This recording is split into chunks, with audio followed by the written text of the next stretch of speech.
when 60 RAF personnel went beyond the call of duty to rescue 185 mentally challenged women in Kerala. About 60 personnel of the RAF went out of their way to rescue 185 mentally challenged women who were stranded in a home for the elderly for nearly 2 days.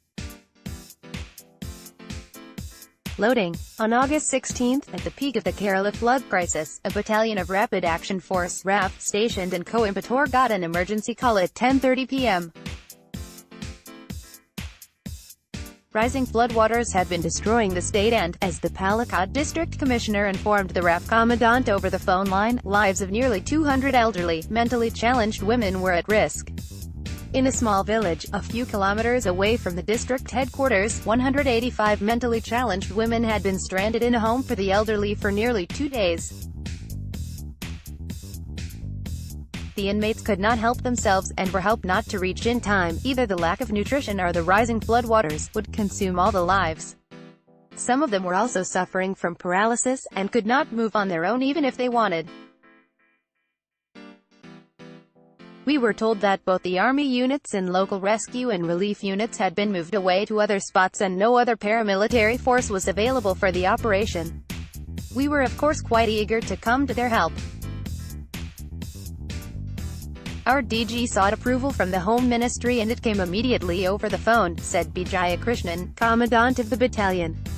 The RAF lost little time in arranging boats for the rescue work, since it did not have boats of its own, and dispatching 60 members of a company to carry out the rescue work.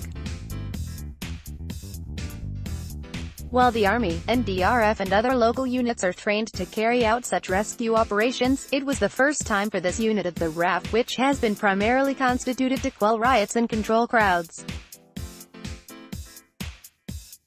Yes, you can say that this was the biggest natural disaster that we had come across. The circumstances were very challenging. This particular operation and some of the other rescue work we did in the 7 days, taken collectively, it was one of the toughest jobs our boys had faced in some time, Jayakrishnan added.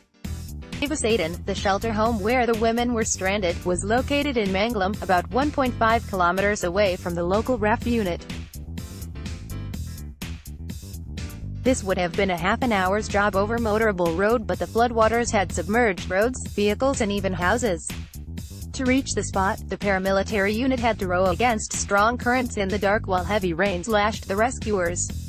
The entire operation took around 4.5 hours. When we reached the spot, we found many of them in a really bad shape. Those over the age of 70 had answered nature's call in the clothes they were wearing.